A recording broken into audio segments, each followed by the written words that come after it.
¿Qué tal? Muy buenas noches. Bien, pues una vez más, continuando con este ciclo de videoconferencias de la plataforma del Colegio Nacional de Cirujanos Dentistas, en este lunes 11 de agosto del 2025, pues una vez tenemos un invitado de lujo el día de hoy.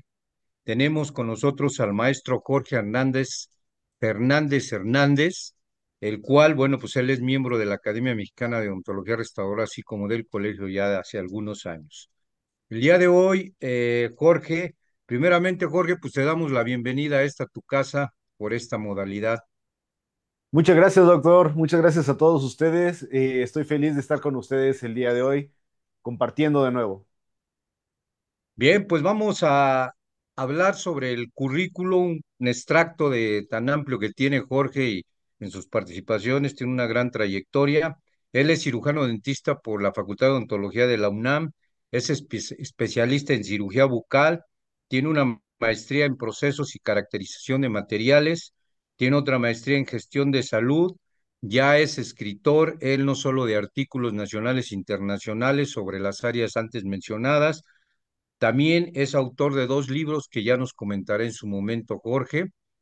Y bueno, tiene su consulta general, por supuesto, como todo clínico y académico, y siempre ha sido un académico y un amigo muy emprendedor en todo lo que hace. Bien, el tema de hoy será consideraciones sobre el manejo de estrés y la ansiedad en exodoncia. Tan importante ese aspecto que muchas veces no lo tomamos en cuenta y nos vamos directamente al aspecto clínico técnico. Y yo creo que hay mucha situación ahí que debemos de darle atención para que antes, durante y después de cualquier tratamiento quirúrgico, pues no se nos llegue a presentar estas situaciones que ya el doctor nos comentará. Asimismo, él abordará los tópicos de manejo de estrés antes, durante y después del acto quirúrgico, fundamentos fisiológicos, y nos hablará un poco de lo que es la ansiedad también cuando se presenta. Bueno, Jorge, pues te damos paso y pues a imagen. Bien, ok, bueno, pues vamos a empezar a platicar al asunto, ¿no? Vamos a platicar un ratito sobre el manejo del estrés. Nosotros vivimos en un mundo donde la odontología, ahora sí que la odontología y la gente, la verdad es que las personas no nos quieren, ¿no? Las personas nos odian, ¿no? La mayoría de veces la persona llega con nosotros, llegan asustados desde un día antes, ¿no? Hay veces que nosotros no tomamos en cuenta ciertas situaciones. El paciente está pensando en el acto quirúrgico previamente, ya tenemos un problema antes. El paciente no tiene ganas de ir con nosotros, el paciente está ansioso, el paciente no durmió, el paciente está intranquilo. Es bien interesante, me encanta, porque cuando llego al consultorio de algunos de mis compañeros, lo primero que hacen es preguntar, ¿usted es el cirujano? ¿No? Y digo, sí, buenas tardes. Y ellos hacen cara de, maldita sea, así vino, ¿no? Porque la mayoría de veces no quieren verte, o sea, lo que no quieren es estar en ese momento ahí. Todavía no me he encontrado con el paciente que diga, wow, no, he ahorrado durante 5 años de mi vida para este momento, ¿no? Nadie ahorra para estar el día de hoy en una consulta dental específicamente del área quirúrgica. Por lo tanto, creo que nosotros debemos de tomar muchas armas como odontólogos para tratar de mantener a nuestro paciente tranquilo, sin estrés y sin ansiedad. Y para eso tenemos que tomar en cuenta varias cosas, que hay veces que pues el mundo de la odontología no nos lo dice. O sea, cuando nosotros estamos trabajando en la facultad, te dicen pues cómo realizar un procedimiento, ¿no? Cómo realizar otro, pero pocas veces te pones y te enfocas en lo que el paciente está diciendo por ti. Tu paciente es la base de tu tratamiento, tu paciente es la parte más importante de tu trabajo clínico. No exactamente el procedimiento es parte el procedimiento es una parte fundamental de lo que vas a realizar, pero el procedimiento está en el paciente.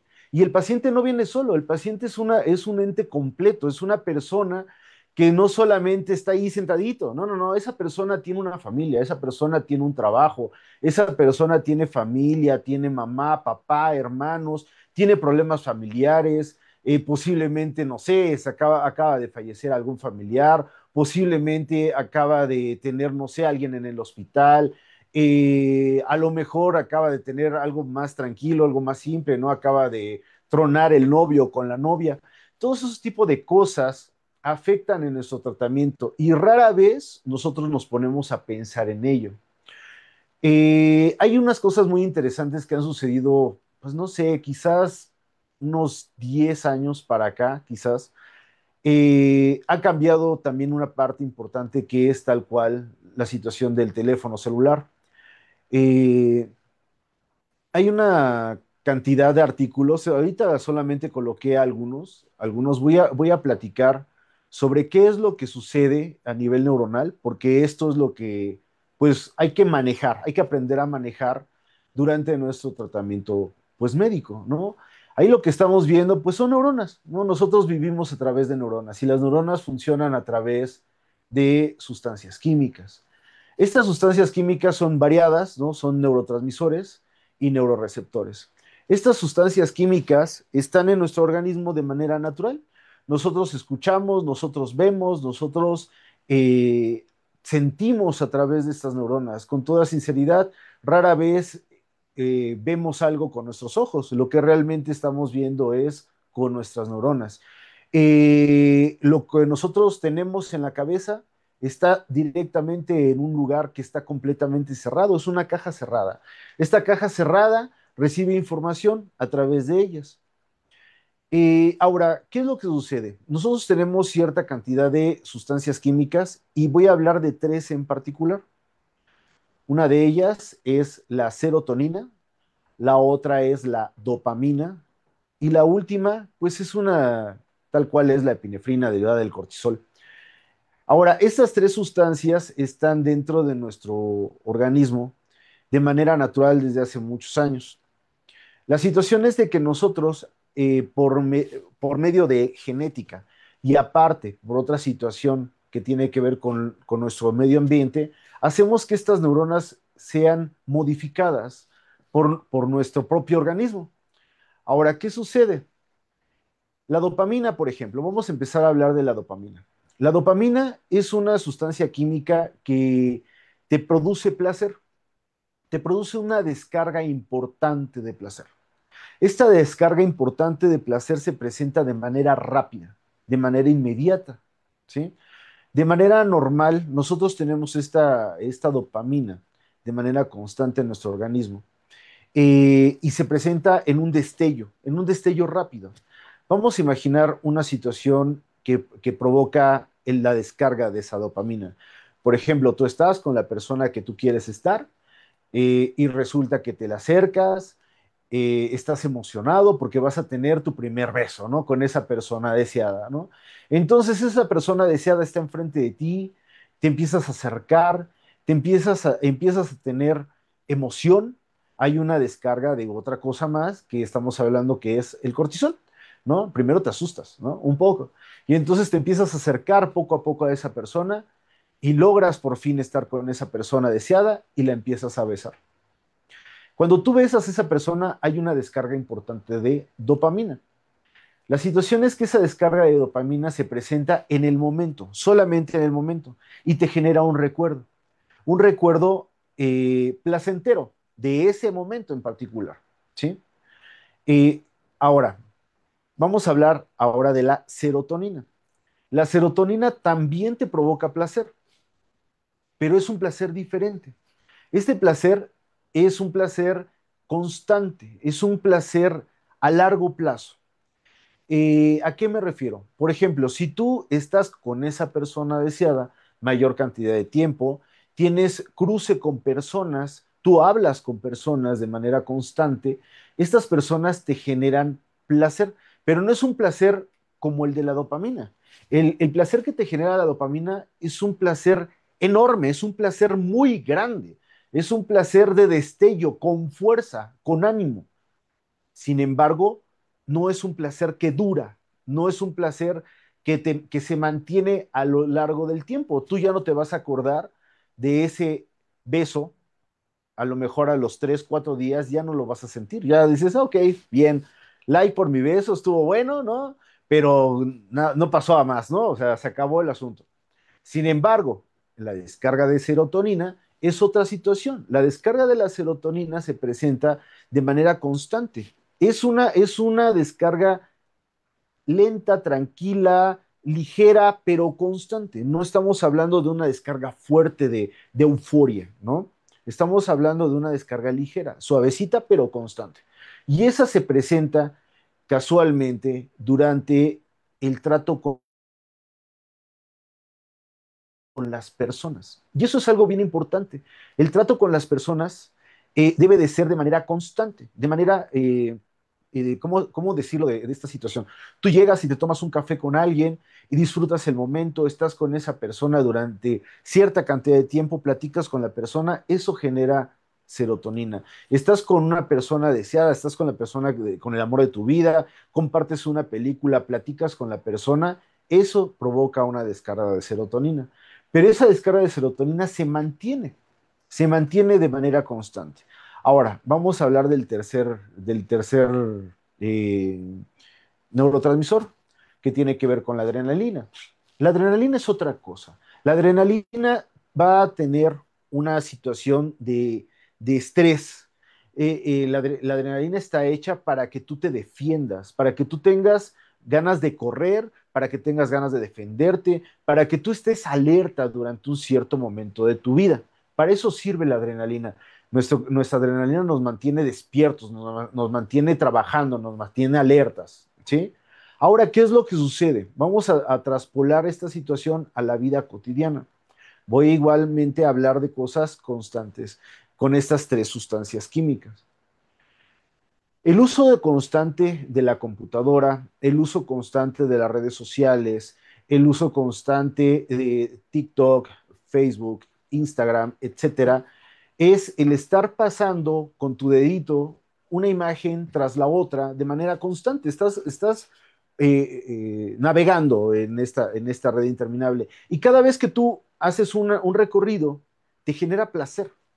Pero ese placer que te genera es una descarga de dopamina. Es una descarga de dopamina constante que se genera de manera constante, pero no duradera. Eso es muy importante, porque una persona que está pegada al teléfono, está pegada a la computadora de manera constante, está sintiendo de manera constante esa dopamina, está recibiendo esa descarga química cerebral de esa dopamina.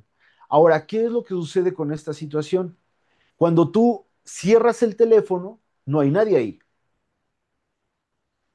Esta es una pausa importante. ¿Por qué la hice?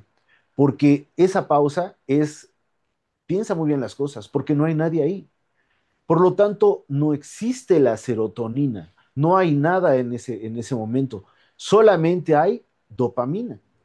Ahora, lo que tú logras manteniendo de serotonina es teniendo una felicidad constante, ¿no?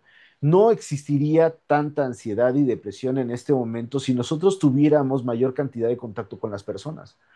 Pero ¿qué ha pasado? Estamos teniendo una falta de contacto con las personas de manera natural desde hace ya tiempo. O sea, la pandemia vino a agravar esta situación.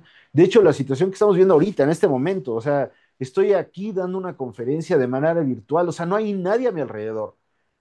Estoy hablando con una máquina, ¿no? Estoy aquí hablando con algo que no existe, ¿no? Y aquí estoy tratando de tratar de imaginar rostros, de tratar de imaginar personas del otro lado de la cámara, pero eso no existe. Ahora, toda la pandemia se vivió esta situación. Las personas no tuvieron contacto con personas. Las personas en este momento ya no saben tener contacto con las personas. No sé si se han fijado, ya no pueden platicar, ya les es muy difícil dialogar, ya no se pueden sentar a hablar de algo sin tener el teléfono en la mano. Entonces tenemos un problema importante. La serotonina baja por completo, ya no hay serotonina y la poquita que generas pues no alcanza a superar los niveles necesarios. Y la dopamina, esa dopamina está de manera constante, trabajando, ¿no? Trabajando constantemente, que es la manera de sentir placer. Sin embargo, no dura, solamente es una bomba. ¿no? Es una bomba importante de dopamina. Ahora vamos a hablar de la tercera situación que se trata de la epinefrina, ¿no? Epinefrina o dopamina, las dos opciones son correctas. Eh, la dopamina o la epinefrina, no, la dopamina, la epinefrina te mantiene alerta. Nosotros vivimos en un mundo lleno de estrés. Nuestro cuerpo está hecho para tener esos niveles de epinefrina altos cuando te tienes que defender, ¿no? Voy a irme al tiempo de las cavernas, donde tú tenías que buscar un refugio porque venía un mamut a tratar de comerte, ¿no? A atraparte, ¿no? Pero ¿qué sucede? Te tienes que defender, entonces la epinefrina se eleva, corres, viajas hasta el lugar donde te tienes que ir, te escondes y cuando tú logras tener esa tranquilidad y estás con las personas ya en un lugar seguro, baja esa epinefrina. Y cuando bajan los niveles de epinefrina, entonces tu corazón empieza a latir lentamente, ya no tienes gastritis, ¿no? Ya las cosas se tranquilizan. Ahora, ¿qué sucede en nuestro mundo? Nosotros en este momento tenemos un mundo lleno de estrés. Todo el tiempo tenemos epinefrina en nuestro organismo, todo el tiempo. Nuestro organismo ya no está tranquilo nunca. Te subes al automóvil, todavía no prendes el automóvil y ya estás con estrés. Ya sabes que tienes el tiempo encima, ya sabes que vas a ver que va a haber muchísimo tráfico, te vas acercando a los demás autos, todos quieren llegar rápido, escuchas los claxons, te enojas por el abuelito que va pasando enfrente de ti porque va lento y te enojas, ¿no? O sea, ¿por qué ese enojo? ¿Por qué tanta energía, ¿no?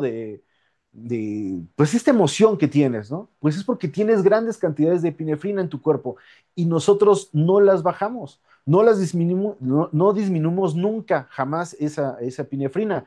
Ahora, ¿qué sucede? Pues tenemos infartos de manera constante, tenemos personas jóvenes con problemas estomacales graves, tenemos colitis, tenemos, de hecho, gran cantidad de las enfermedades cardiovasculares, enfermedades gástricas, eh, enfermedades epiteliales, ¿no?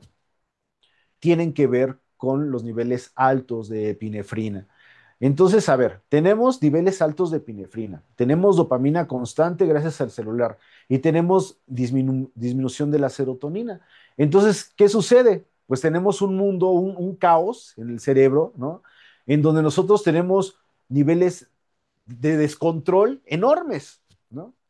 Y estos niveles de descontrol enormes no solamente lo tienes en el consultorio dental, no, no, no, esa es tu vida, esa es la parte normal de tu vida.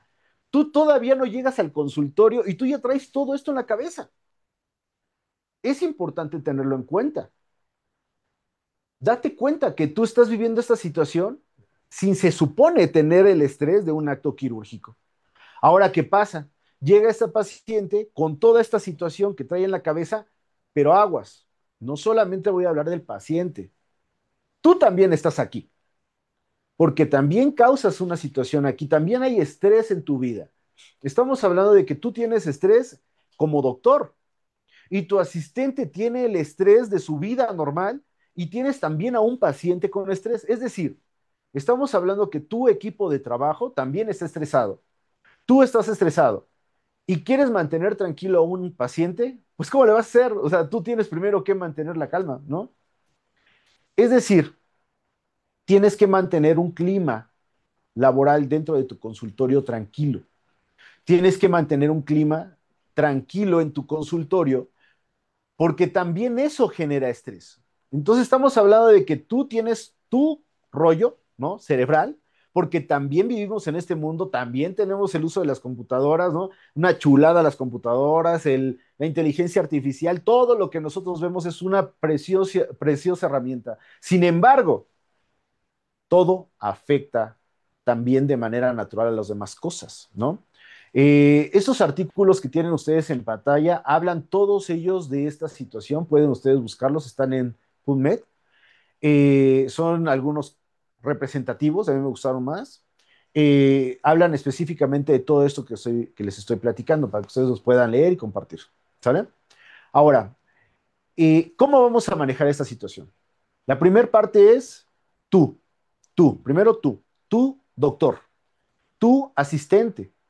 eres tú. Llegas a tu consultorio, trata de mantener el área tranquila, trata de mantener el área de trabajo ahora sí que digamos, en un área antiestrés, trata de mantener olores agradables, música agradable, música tranquila, tienes que tener colores específicos para que haya menor cantidad de estrés, por ejemplo, el azul, el verde, ¿no? Son colores muy tranquilos, el gris, claro, son colores tranquilos que generan menor cantidad de estrés a tu mundo. Si tú tienes una unidad color roja, ese tipo de unidades generan estrés. Y hay un montón de compañeros que yo he visto que tienen esas unidades color roja, ¿no? Entonces, tengan cuidado con eso. Los colores muy brillantes, colores amarillo, por ejemplo, generan estrés.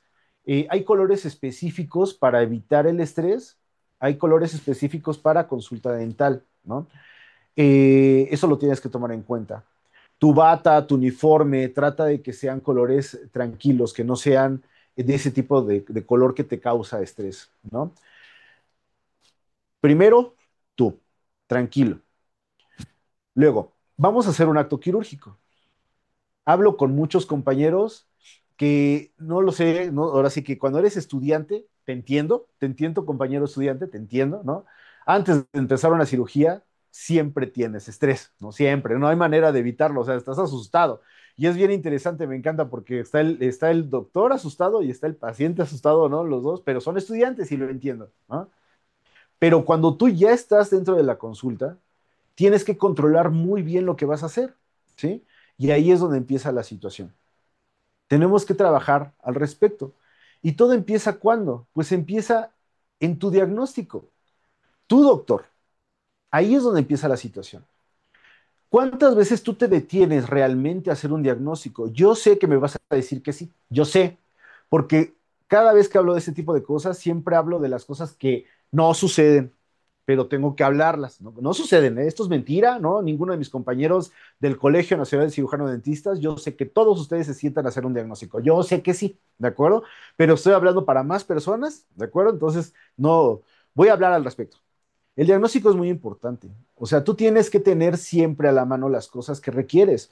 Una radiografía panorámica para tener un acto quirúrgico es básica, es básica. Tú no puedes saber la dirección que tiene un diente, tú no puedes saber qué tan cerca o qué tan lejos está de estructuras anatómicas difíciles de atender, por ejemplo, el nervio dentario, por ejemplo, el seno maxilar. Tú no sabes en dónde está. Con una radiografía chiquitita, de esas radiografías dentoalveolares, o algunos dicen periapicales, está bien.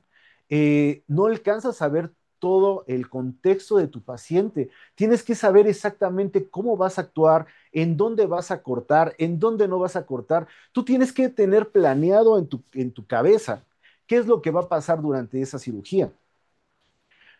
Por lo regular, yo les recomiendo que no solo tengan un procedimiento, es decir, tú diagnosticas a tu paciente, tú ya tienes el diagnóstico perfecto, tú ya sabes que ese paciente tiene una pericoronitis, voy a hablar de un tercer molar, ¿no? Y como tú ya sabes que tiene una pericoronitis, ok, de acuerdo, entonces tiene un tercer molar, este tercer molar está impactado, ¿de acuerdo? Vamos a imaginar esta situación. Ahora, ¿cómo lo voy a extraer? Y ahí es donde empieza la otra parte del diagnóstico. Cuando tú sientas a tu paciente enfrente de ti, ¿por qué? Muchos de nuestros compañeros reciben la llamada telefónica de alguien que te habla por teléfono y te dice, doctor, ¿cuánto cuesta la cirugía de tercer molar? ¿No? Y el doctor, pues es una venta, al final es una venta. Entonces dices, ok, cuesta tanto, ¿no? No le puede decir a nadie cuánto cuesta un tercer molar. Un paciente igual y no puede abrir la boca, tiene un problema en la articulación temporomandibular y no puede abrir la boca. Entonces a ti, una cirugía que tú ves en tu radiografía y parece sencilla, ya se te complicó. Ya se te complicó enormemente. ¿Por qué? Porque el paciente no abre la boca. Segunda opción, pacientes que tienen mucho cachetito, ¿no? O sea, un paciente que tiene pues, un cachetito gordito, o sea, y ni siquiera estoy diciendo que estén gorditos ellos, no, no, no, no necesariamente. Hay pacientes que de manera normal tienen más gordito su cachete y no te permiten ingresar. Entonces ya tienes una segunda situación de diagnóstico, fíjense, de diagnóstico, para que tú sepas cómo vas a ingresar a ese acto quirúrgico. Y dices tú, ¿y eso como para qué quiero saber sobre el estrés? Porque si tú no piensas en esas cosas, tú vas a tener estrés. Y hay algo bien interesante, y esto es química. El estrés se siente, el estrés se siente. Cuando tú estás peleado con alguien, fíjense ustedes, piensen en esta situación. Tú llegas a un lugar, apenas estás entrando a la habitación, apenas llegaste, tú no conoces a nadie, ¿no?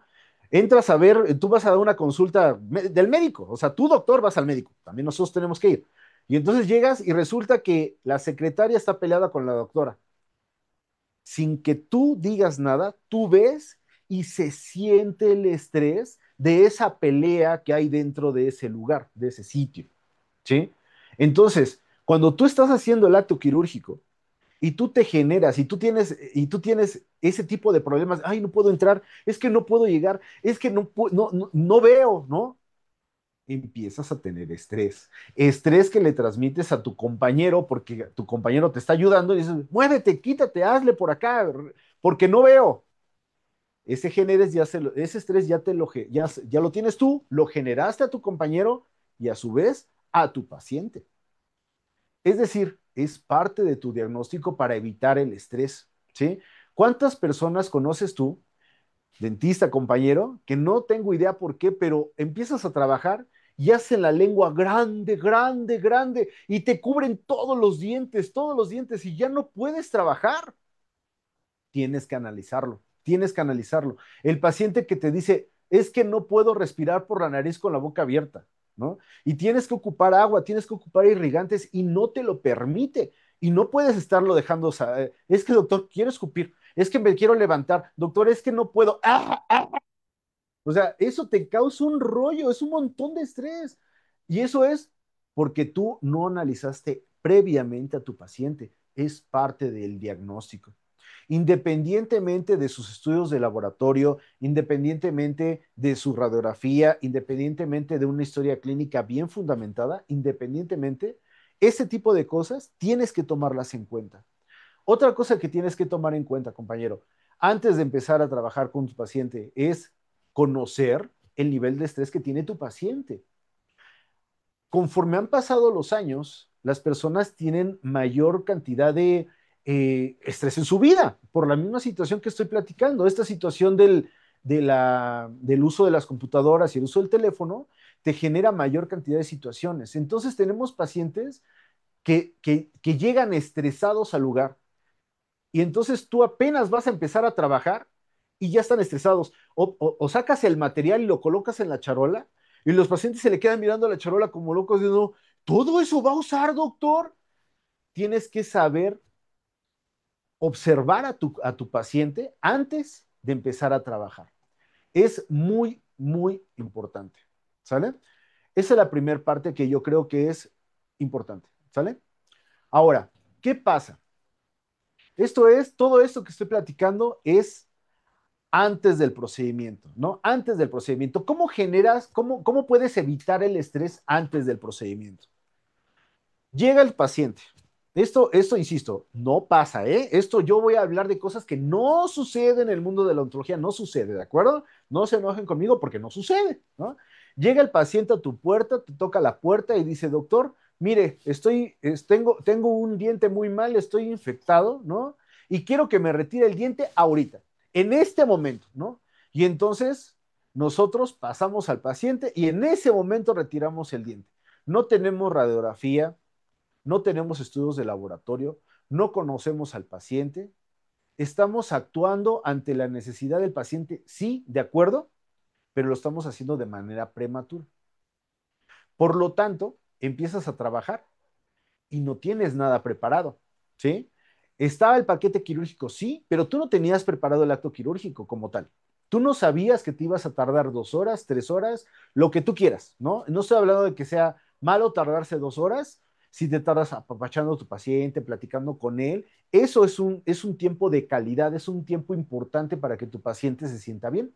Pero como no tienes tiempo, ¿por qué? Porque llegó tu paciente a las 2 de la tarde y tú tienes cita a las 2:30. ¿No? Y entonces estás preocupado porque la hora está ahí enfrente y dices, tengo que estar a las 2:30 porque mi paciente que sigue ya está aquí, ya llegó. Y hay veces que llegan los pacientes más temprano, entonces llega 10 minutos antes y tú estás corriendo, estás apurado.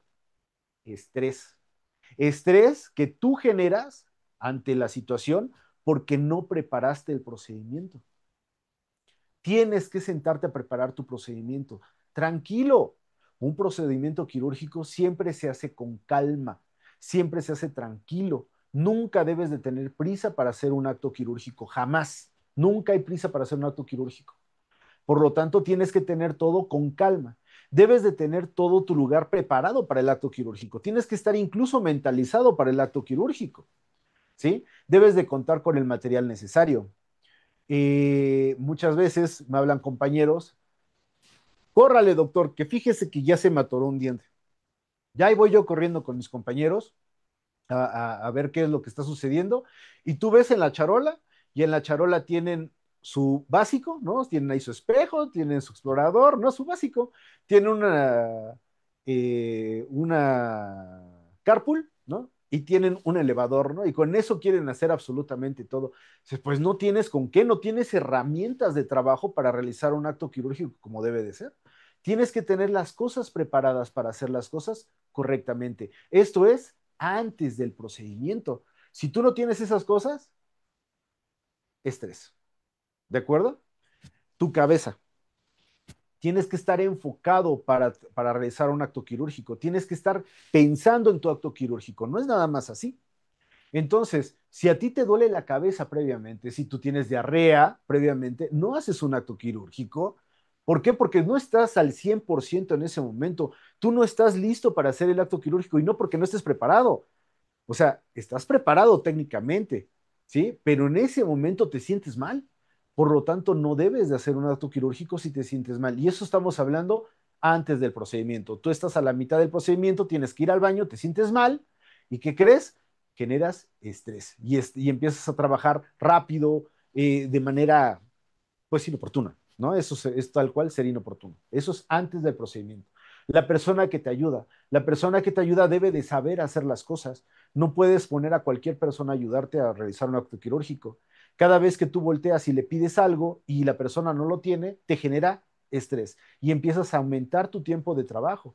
Y ese aumento de tiempo de trabajo también genera estrés hacia tu paciente, ¿sí? Esto es antes del procedimiento. Ahora, eh, durante el procedimiento. Ah, me faltó algo importante antes del procedimiento. Algo importante. Tú tienes que hablar con tu paciente. Tú te debes de sentar con tu paciente y decirle, a ver, el día de hoy voy a hacer, y empiezas a decirle todo tu proceso. ¿Por qué se lo dices a tu paciente? Una, porque tú le vas a generar confianza de que tú sabes qué hacer. Tú eres la persona indicada para hacer ese procedimiento. Y además, no solamente porque se lo estás diciendo, porque además lo estudiaste. Tú estudiaste el proceso y entonces como tú lo estudiaste, tú sabes qué vas a hacer paso a paso. ¿Sabes qué? Yo voy a colocarte uno, dos, tres, cinco, seis puntos de anestésico, pero se lo dijiste. Si el paciente no sabe lo que le estás haciendo, entonces él empieza a generar ideas, porque nosotros somos un mundo de películas. Tenemos películas en la cabeza, ¿no? Esas películas en la cabeza empiezan a trabajar en tu mente horriblemente, ¿no? Y te hacen ideas locas, horribles, ¿no? Entonces tú tienes que decirle a la persona, ¿sabes qué? Te voy a colocar varios puntos de anestésico. ¿Sabes qué? Vas a sentir que se te duerme tal parte de tu cuerpo. ¿Sabes qué? Cuando yo empiece a trabajar, vas a sentir ciertas situaciones, vas a sentir ciertas cosas. Por ejemplo, vas a presionar una parte, vas a sentir que se mueve algo, vas a sentir de repente un crujido. ¿Por qué? Porque yo voy a cortar tu diente y ese crujido se escucha muy fuerte, mira, se escucha en el oído bastante fuerte. Es importante que le digas a la persona, porque cuando no le dices y él escucha eso, ¿qué es lo que va a pasar? Lo que va a sentir justamente es estrés, se va a asustar. Y tú no quieres que tenga ese paciente niveles de adrenalina altos. Entonces, tiene que saber cuál va a ser el procedimiento paso a paso. De igual manera, tienes que decirle qué va a pasar después. Una vez que tú terminas tu procedimiento, tienes que darle el posoperatorio. El posoperatorio es imprescindible porque el paciente, conforme va escuchándote, aunque lo tengas que repetir, no importa, te está escuchando y entonces él sabe que tú sabes lo que estás haciendo y tú sabes qué es lo que va a pasar después.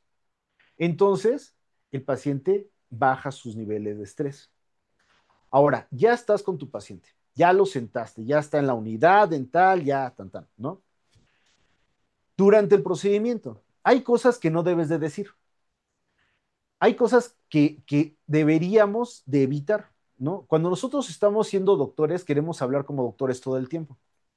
Sin embargo, hay expresiones que no podemos decir y palabras que no puedo decir.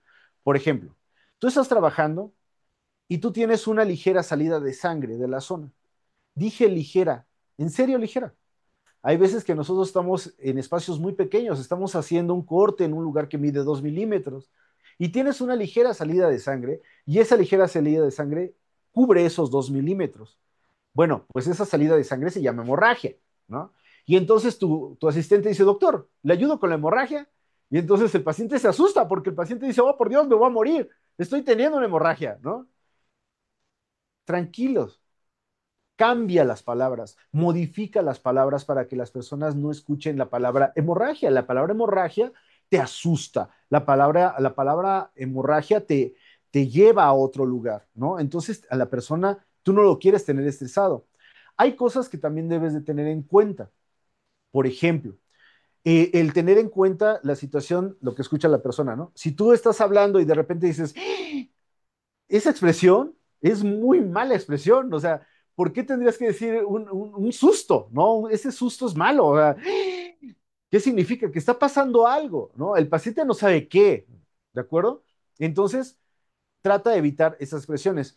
Tienes que evitar ser efusivo o hablar con la cara. Nosotros hablamos o la mayoría de veces hablamos con nuestras expresiones. Si tú te le quedas mirando a la persona o él te ve, ¿no? Haciéndole un gesto a tu asistente así, eso significa que te asustaste o está pasando algo, ¿no? Entonces el paciente no sabe qué está pasando. Tienes que saber qué es lo que está sucediendo. El paciente tiene que evitar escuchar ese tipo de situaciones y eso es durante el procedimiento.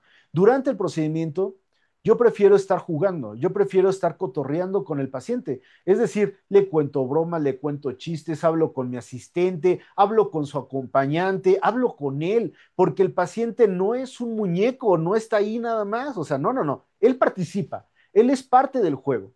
Entonces, cuando tú estás hablando de esta situación, estás con él, estás realmente enfocado a tu paciente. Y enfocado a tu paciente es estar hablando de cosas importantes para él. Y ahora vamos a hablar del aumento de la serotonina con tu paciente.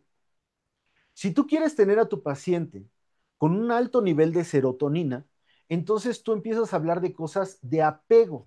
Por ejemplo, como dije antes, el apego familiar te provoca serotonina y te provoca niveles agradables de serotonina, te mantiene tranquilo.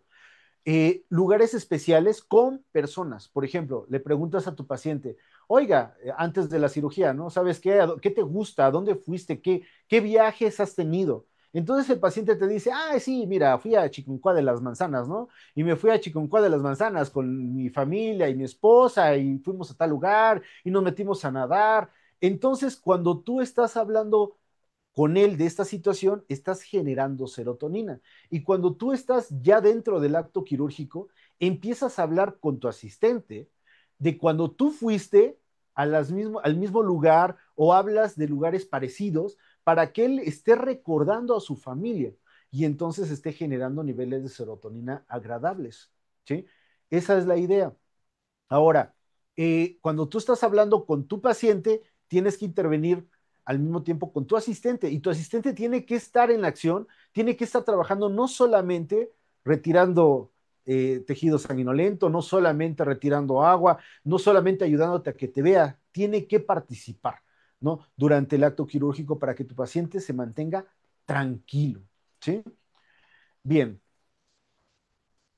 ahora, nosotros estamos haciendo esto. Nosotros estamos en un momento donde estamos cortando. Estamos haciendo un corte de hueso. Creo que no se ve ahí la imagen. Sin embargo, ahorita vemos qué hago. No sé. ¿Quién sabe por qué? Bueno, ok. No se preocupen, no pasa nada. Había una imagen de una cirugía, de un acto quirúrgico. Ya se ve el acto quirúrgico, ¿no? Eso es un corte óseo, ¿no? Si tú logras que tu paciente se esté riendo mientras tú estás haciendo el acto quirúrgico, eso es genial, eso es hermoso. ¿Eso qué significa? Que tu paciente no siente nada, ¿sí? Que tu paciente no siente nada, que tu paciente está tranquilo, que tu paciente está apacible, no solamente está apacible, o sea, se está riendo, se está riendo. ¿Qué quiere decir? Que ni siquiera está imaginando lo que está pasando, está inmerso en lo que tú estás hablando con tu asistente, está inmerso en su idea psicológica de estar en la playa, está en Chingoncuá de las Manzanas, ¿no? O sea, no lo sé, está en ese mundo que ni siquiera está pensando en su acto quirúrgico. Esa es la idea, que tú tengas un acto quirúrgico tranquilo, que tengas un acto quirúrgico amable, suave, a pesar de que sea algo brusco. ¿Por qué? Pues porque así es. Quizás sea triste, pero los actos quirúrgicos son así. Es brusco, ni modo. La medicina es así, la medicina es compleja, ¿no? Pero ¿qué es lo que nos toca a nosotros? De que hagamos las cosas complejas más tranquilas. ¿Sí? Ahora sí. Llega después del procedimiento. ¿Cómo puedes mantener a tu paciente tranquilo después del procedimiento? Llega el momento de que tú estás con tu paciente tranquilo, termina la cirugía, le vuelves a explicar lo que va a suceder en su casa, le das el medicamento, para qué sirve cada medicamento, le dices, lo informas y después de eso estás con él, pero estás con él. Le mandas un mensaje. ¿Cuánto te cuesta mandar un mensaje? Nada. Mándale un mensaje a tu paciente, dile que estás con él porque además estás con él. Acabas de realizar un acto quirúrgico, acabas realmente de estar haciendo algo muy, muy fuerte para tu paciente. No lo mandas a tu casa, cierras la cortina y apagas el teléfono, no.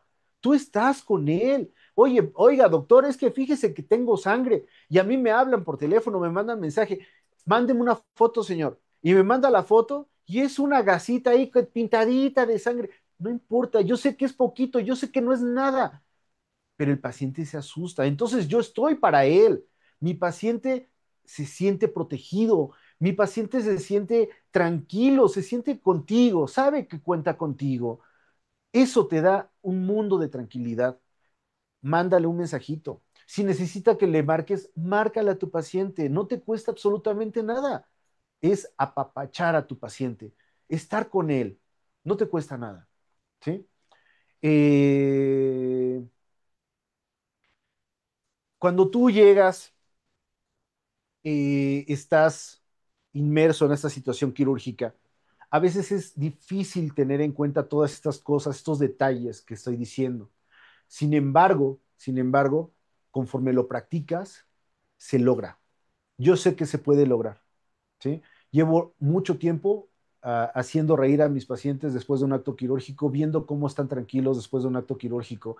Es muy bonito ver a un paciente que sale del acto quirúrgico y verlo a los 2 días, al día, todo inflamado y contento de que tuvo un acto quirúrgico agradable, ¿no? Es muy, muy bonito. Eh, Pueden preguntar, tengo espacio de preguntas en este momento, estoy para ustedes. ¿Hay alguna pregunta por ahí?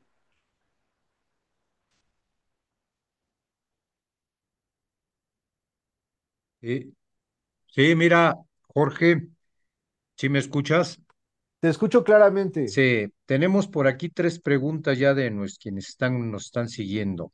De la doctora Alisa Keina, dice que cuáles consideras como recomendaciones en el color del sillón que puedan evitar estrés, así como de el entorno de las paredes, uniforme y música que tú consideres que son propias para evitar en lo mínimo el estrés en un paciente. Bueno, hablando de colores, por lo regular son los azules y además son azules suaves, azules claros, verdes claros, grises en tonos igualmente, ahí hay varias tonalidades de grises. Yo creo que lo ideal ahí sí, voy a hacer un anuncio que no me gusta hacer, pero bueno, lo voy a hacer. Yo tengo un libro que se llama Tu consultorio dental, tu empresa.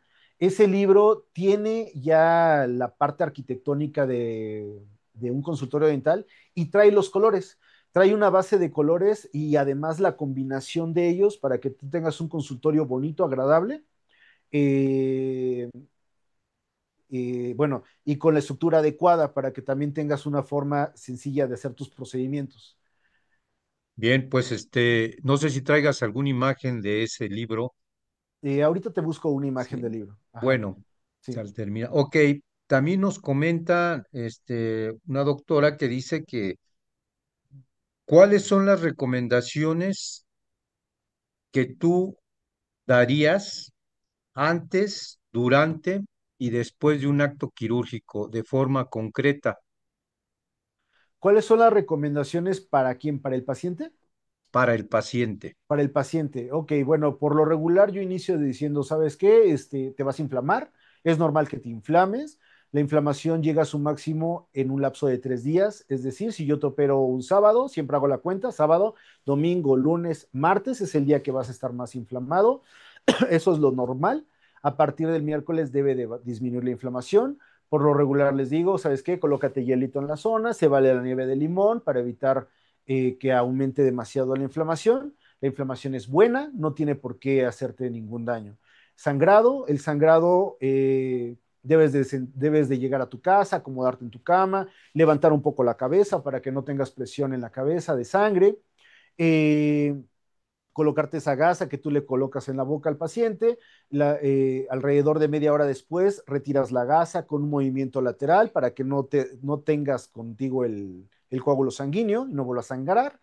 Les digo a ellos que eviten escupir, porque el escupir provoca una succión en la boca y provoca que tenga hemorragia, que eviten el popote de la misma manera porque hay una succión. Si hubiera una hemorragia, y explico aproximadamente qué es una hemorragia grave, trato de explicarla, pues le das tu número telefónico y le dices que estás con ellos las 24 horas del día. Les digo que eviten grasas e irritantes para comer, que traten de comer bien, ¿no? Y por supuesto, la limpieza, ¿no? Que hagan una muy buena limpieza, que con una jeringa se laven la zona como si fuera una Kärcher, que retiren toda la comida de la zona, que la boca está sucia siempre, entonces se puede provocar una infección. Les digo que usen, por ejemplo, el colutorio de clorexidina. Nosotros sabemos que es una sustancia química que, bueno, que provoca pues digamos, una sepsis excelente de la zona, ¿no? Eh, y que por supuesto que nuestro teléfono está abierto para ellos, ¿no? Es como que a grandes rasgos lo que trato de decirles a mis pacientes. Bueno, aquí te mando una felicitación, Mario César, que bueno, pues es uno de tus pacientes y dice que soy testigo de todo lo que comenta el maestro. Antier me realizó una cirugía complicada y mi recuperación es excelente y he estado muy tranquilo. Gracias, maestro. Bueno, pues ahí tengo Saludos, Mario, un saludos. Y testimonio. sigo contigo porque te mandando los mensajes todo el día. Vamos bien. Qué No, bueno. pues muy bien. El doctor Fernando Díaz García, porque dice que ¿qué recomiendas para la atención en casos de aprehensión de pacientes aprensivos y muy susceptibles a sentir la pieza de alta o el eyector en su boca? Bueno, doy un curso que trata sobre control del dolor en odontología y en ese curso también hablo de ansiolíticos, del manejo de los ansiolíticos. Nosotros tenemos acceso a tener ese tipo de uso de medicamentos y mantienen a los pacientes muy tranquilos. Cuando de plano es imposible tratarlos, bueno, pues ya se tendrían que tratar a nivel hospitalario, pero hay muy poquitos pacientes. Yo creo que he tenido a nivel hospitalario por estrés, he tenido alrededor de 4 o 5 pacientes en todo mi tiempo de trabajo. La mayoría puedo tratarlos en el consultorio, manejando esto que les acabo de decir, manejando el estrés con estas bromas, con esto, manteniendo tranquilo el lugar. Y aparte, en algunos casos, pues sí, mando algún ansiolítico. Muy Por lo bien, regular, Jorge. diazepam. Bien, el doctor Ángelo Martínez dice que ¿qué clase de música recomiendas tú normalmente para Bueno, evitar la clase de estrés? música, por lo regular les pregunto a los pacientes, trato de ayudarles en esto, pero ahí me están escuchando ahora mis pacientes y van a enterarse de una cosa ¿qué hago? Modulo lo que me dicen. Por ejemplo, si un paciente me dice, es que me gusta mucho el rock pesado, ¿no? Les digo, ok, entonces te gusta el rock, ¿no? Y entonces pongo rock, pero rock ligero, ¿no? O sea, sí les cumplo, pero no les cumplo del todo, ¿no? O sea, por ejemplo, me gustan los, no sé, los corridos tumbados, ¿no? Entonces digo, bueno, vamos a ver qué podemos encontrar. Mira, me encontré esto, ¿no? Y por lo regular acabo colocando música como soul, música rock viejito, ¿no? Muy viejito, o sea, estoy hablando de Elvis Presley, por ejemplo, un poco de blues, jazz. Algunos pacientes te piden algo más, pues más lejano, ¿no? Mozart, Vivaldi, pero la gran mayoría se siente muy tranquilo con ese tipo de música. Y para gente joven utilizo mucho pop, así tal cual música de pop, pero un pop tranquilo, vaya, es lo que uso. Bien, Jorge, también hay una petición que si vas a tocar el tema de ansiedad ahorita, Ok, ansiedad en cuanto sí, a... ¿cuál es la diferencia entre lo que sería estrés y sentir ansiedad? Bueno, ahí estamos hablando de tal cual el estrés y la ansiedad vienen de la mano. O sea, una persona ansiosa, estoy hablando justo de lo que dije al principio de la plática. Y si quieres, pues puedo manejar algo después porque ya no tenemos tiempo para, para dar una explicación mucho más amplia, pero Sí, no, hablemos de ansiedad prácticamente todo el tiempo. ok, bien, pues finalmente aquí hay muchas felicitaciones, muy claro, muy explícito en tus conceptos. Y bueno, pues los saludos vienen por todos los colegios de la República Mexicana. Tenemos ahí en San Luis Potosí, en León, Guanajuato, en esa que próximamente vas a estar en un congreso por allá el 2026. Te manda el doctor maestro, el maestro Mauricio Rodríguez, felicitaciones. Y bueno, de Sonora, de Tlaxcala, de Veracruz, de Doctor, voy a Zitácuaro, tratar, veo sí, varias preguntas en el chat, voy a tratarlas de contestar todas, aunque ya fuera del aire, pero voy a tratarlas de contestar a todas en el Facebook, ¿ok? ok, bueno, pues Ujú. todavía hay un poco, todavía hay tiempo, ¿eh? Si Ah, ok, tú quisieras ok. comentar, sí, no, estamos ahora sí que a 10 minutos de la hora, Ok, lo por que tú ejemplo, ahí dice la dispongas, y doctora Patricia, dice, ¿qué tanto daña el estrés a nivel celular por la liberación del cortisol? Yo sí, creo que, doctora, el estrés y la ansiedad son las enfermedades del día de hoy. O sea, son las enfermedades básicas que tenemos en este momento en nuestro mundo. Eh, Muchas o la gran cantidad, hay gran cantidad de enfermedades que son gracias al estrés.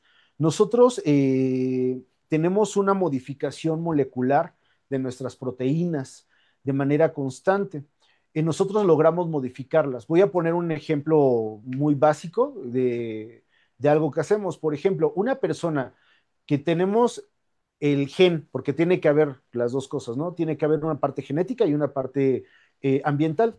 Tenemos una situación genética de diabetes, por ejemplo, voy a hablar de algo básico de nosotros, ¿no? Nosotros tenemos una molécula química que atrapa a la insulina y que atrapa a la glucosa. Esta molécula está ahí, se produce mediante, es una proteína, no se produce mediante aminoácidos y cada uno de nosotros tiene su propia proteína.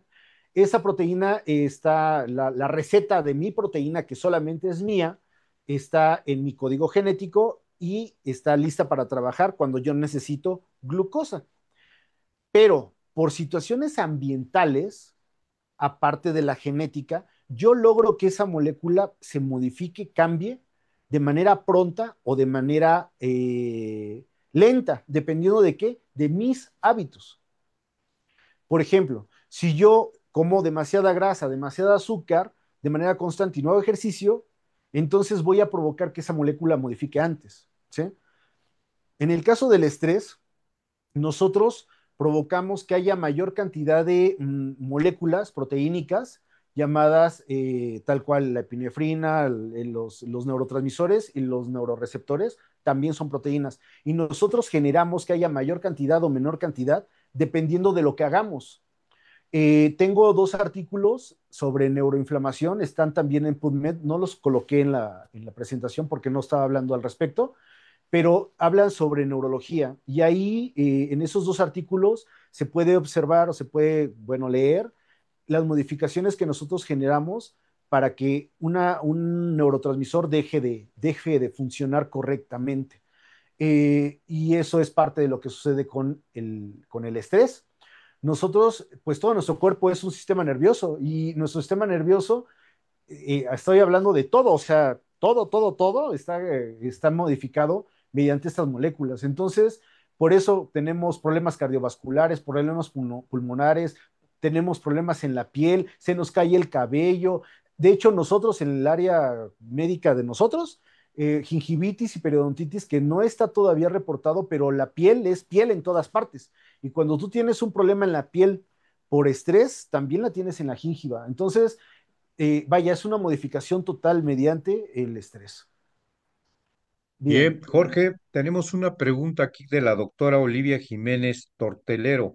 Nos dice que si tú recomiendas el uso de cannabis para el control del estrés en bueno, pacientes. voy a decirle algo que no, hay mucha gente me va a odiar, pero no sé, o sea, yo no estoy de acuerdo con la cannabis. Yo la verdad es que no estoy de acuerdo con drogas de ese tipo porque no está nada controlado, ¿no? O sea, a mí no me gusta pensar en algo que no esté bajo control. Yo prefiero que se ocupen cosas controladas, ¿no? O sea, hay lugares en el mundo donde tú ya sabes qué cantidad estás usando de cualquier cosa. En el caso de la cannabis, pues no tengo idea de cuánto me estoy fumando, ni por qué, ni con que me lo estoy comiendo. Entonces, no hay una dosis real de las cosas. Yo prefiero no recomendar absolutamente nada de eso. Hay medicamentos ansiolíticos, ya están dentro de la área pues química, biológica, están en nuestros libros, está todo, hay control, vaya, al respecto. Tenemos la cantidad de miligramos exactos que necesitamos para una intervención. Ok, hay otra pregunta de la doctora Maralín, perdón, Estrada. Nos dice que cuáles serían los ansiolíticos más usados en cirugía o recomendados en tu caso, a tu experiencia. Yo por lo regular, la primera opción siempre es diazepam, es el que tiene la mayor cantidad de, digamos, bueno, una buena acción, sin causar tantos problemas, digamos, ¿no? Primero es el diazepam, en segundo término es el clonazepam y al finalizar el alprazolam. Esos son los que más ocupo. Sin embargo, el que más ocupo es diazepam, es el que tengo mayor cantidad de control. Bien, tenemos otra pregunta, Jorge, de Lorena Aranda Tapia. Dice que cómo manejar, bueno, ella maneja el término de lidiar con el estrés de pacientes con síndrome de Down. Bien, esa es una gran pregunta, Doc. De verdad es una gran pregunta, Lorena. Primero ya te reconocí, Lorena. Saludos, Lorena. Bien, es una gran pregunta porque ahí depende de la situación que tengas ante el paciente. O sea, no solamente estás hablando de un paciente con síndrome de Down, a lo mejor tiene TDA, a lo mejor tiene, no sé, ¿no? O sea, hay un mundo de situaciones de ese tipo. Tienes que ver el grado que tiene de enfermedad, porque hay pacientes muy controlables, muy tranquilos, que te permiten sin problema alguno, eh, pues trabajar, ¿no? No hay problema y hay otros que sí, de plano requieres llevarlos a un quirófano, o sea, de plano no se puede. Y es en un quirófano hacerles absolutamente todo, cirugía, resinas, endodoncias, lo que requieran. Ahí tenemos en pantalla es tu primer libro, ¿verdad, Jorge? El consultorio Ese ya es el dental, tu segundo, empresa. Ah, es el segundo. Ah, ese bien. ya es el segundo libro, así es el segundo Bueno, libro. ¿y cómo lo pueden adquirir ellos Tienen o consultar?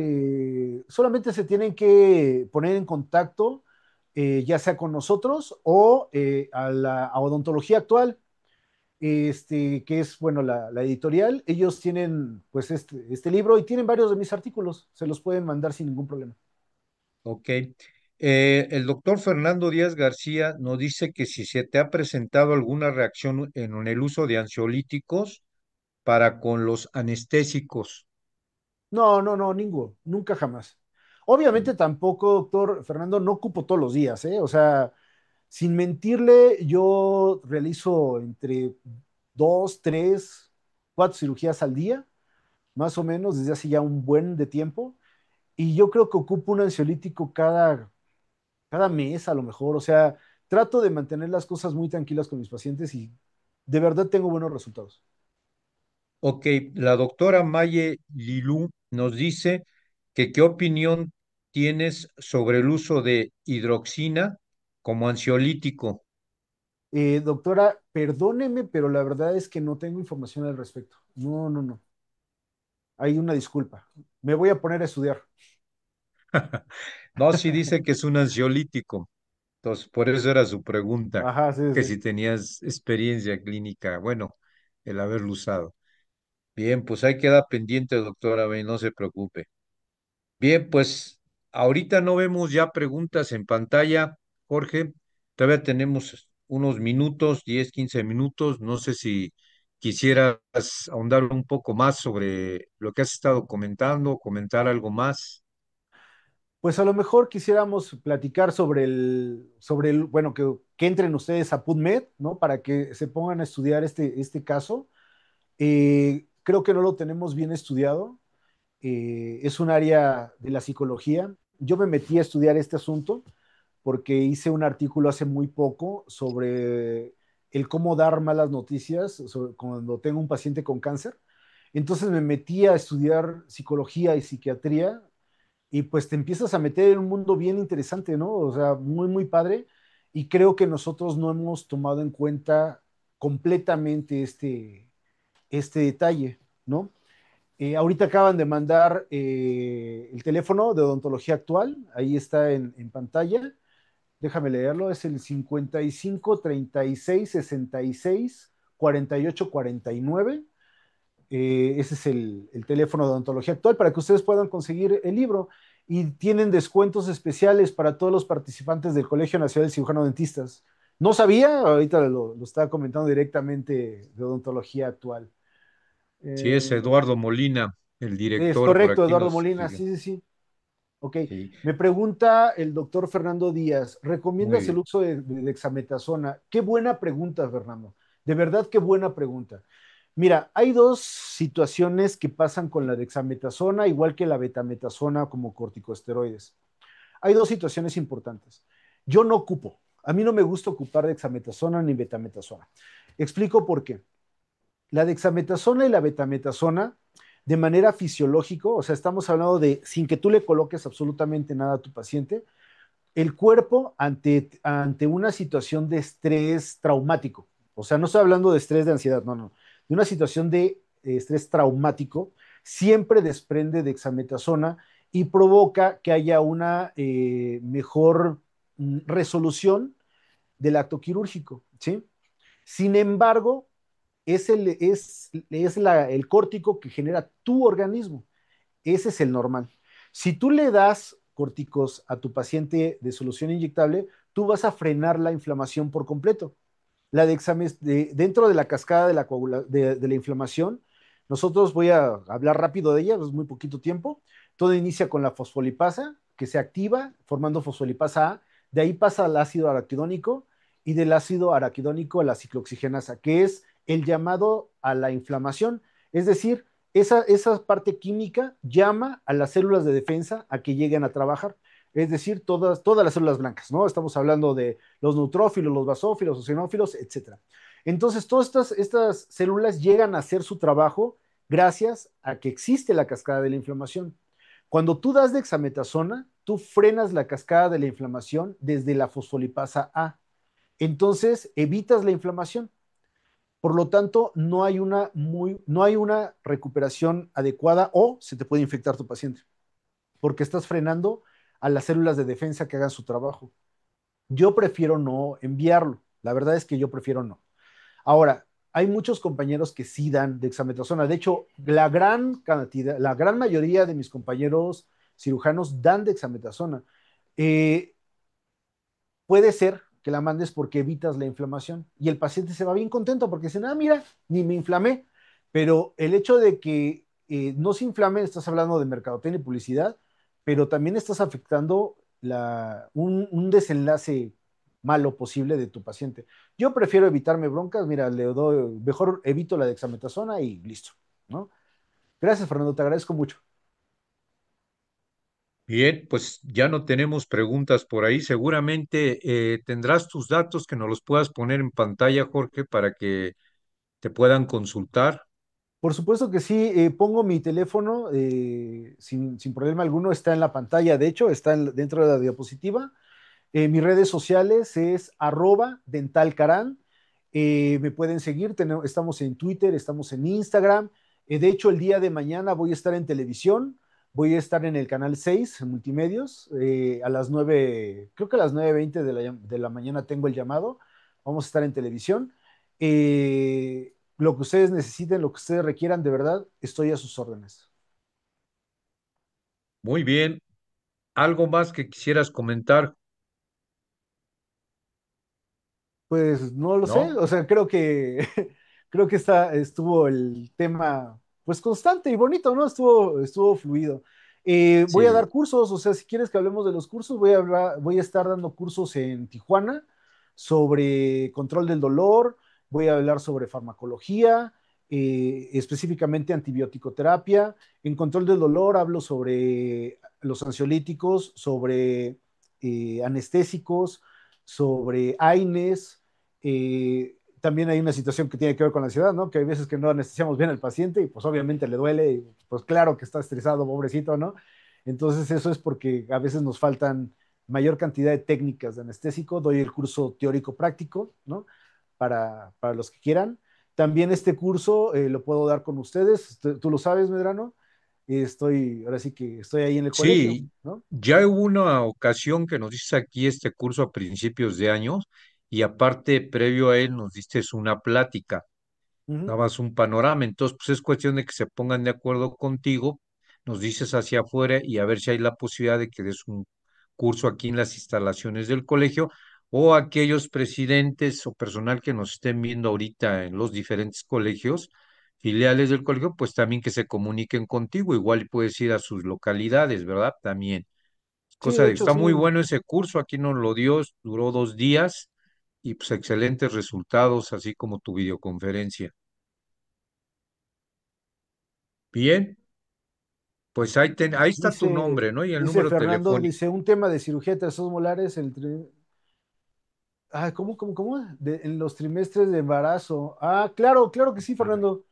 Este, pues también hablo de ello en farmacología, cuando estoy hablando sobre el manejo de la cirugía y fármacos, hablo sobre, pues, la parte de las chicas, ¿no? Con embarazo. Sí, sí lo platico. Muy bien. Creo que nada más. Bien, pues ante todo, dándote las gracias como siempre, tu disponibilidad y tu profesionalismo, Jorge, para este Colegio Nacional. Y bueno, pues vamos a pasar a darte tu reconocimiento, que lo vamos a ver ahí en pantalla. Y bueno, dice así, Colegio Nacional de Cirujanos Dentistas, AC Fundación Doctor Manuel Rey García, otorga el presente reconocimiento al maestro Jorge Andrés Fernández Hernández por su participación en el aula virtual como ponente en el tema Consideraciones sobre el manejo de estrés y la ansiedad en exodoncia. Firma alcance nuestro presidente, el doctor José Antonio Villavicencio Limón, y siempre con el lema por la odontología mexicana. Bien, Bueno, Jorge, pues pues muchas gracias, doctor. Muchas gracias a todos los que me escucharon el día de hoy. Agradezco mucho a todos mis pacientes que me acompañaron. Agradezco a todos los doctores que estuvieron el día de hoy conmigo. De verdad, de todo corazón, muchas gracias a todos ustedes y de verdad estoy para ustedes. gracias. No te vayas, ayúdanos aquí, vamos a dar unos comunicados y tú sabes que eres parte de nosotros. Porque bueno, pues tenemos para el día de mañana, martes 12 de agosto, tenemos estrenando el programa conocido como Desde la Raíz, anteriormente martes de Café con Sabor a Provincio, el cual estará moderado por la doctora Carmen Guzmán, la doctora Liliana de la Rosa, la doctora Nayeli Martínez, con quien nos estaremos con el maestro César Darío González Núñez en una charla de entrevista, pero además abordando el tema de importancia del diagnóstico precoz en la detección de maloclusión en la etapa de dentición temporal. El doctor pues, es un excelente académico, el maestro odontopediatra, y él es coordinador de la especialidad en odontopediatría en los estudios de posgrado de la UNAM y bueno, una gran trayectoria por ahí. Asimismo, les hacemos la invitación para el próximo lunes 18 de agosto, aquí en lunes de videoconferencia, con la doctora Paulina Martínez Contreras. Nos hablará sobre actualización sobre el manejo de bruxismo, un tema también muy interesante para todos sus problemas parafuncionales. Y bueno, pues les hacemos la invitación recuerden a nuestro próximo Congreso 28º Internacional en el puerto de Veracruz, en el Hotel Sede Princess Imperial. Esto será en Acapulco los días 5, 6 y 7 de abril, con el eslogan de lo prehispánico a lo digital. Aquí vamos a honrar en reconocimiento al doctor Rafael Ruiz Rodríguez, un excelente maestro de muchos de nosotros. No sé si tuviste la oportunidad, Jorge, un excelente maxilofacial de la Facultad de Odontología, sí, pues, de alguna forma tuviste que tener relación, ¿verdad? Y bueno, Correcto, doctor, correcto. pues es uno de nuestros máster de la vieja guardia, se hará en honor y pues invitarlos que ya están los paquetes ahí disponibles, muy accesibles para que consulten la página del colegio y vean el acuerdo de pagos, cómo llevarlo a cabo y bueno, ya tenemos ahí la cartelera también de ponentes internacionales. Sí, y pues también conferencistas nacionales, habrá actividades de mesas clínicas, de desayunos con el experto, por ahí vamos a tener también el concurso de videos, también a nivel pregrado y posgrado. Y bueno, pues también por allá veremos al doctor Jorge Hernández ahí con algún tipo de mesa clínica, ya avisaremos. Bien, pues yo creo que les vamos a dar las gracias de habernos acompañado el día de hoy con esta modalidad vía Zoom y los esperamos para la próxima semana el que nos acompañen con estos anuncios que les hemos dado. Bien, Jorge, pues una vez más, gracias y un abrazo a distancia y Abrazo a fuerte a todos todos. agradecerles. Gran abrazo. Bien, abrazo y nos vemos, recuerden, por la odontología mexicana.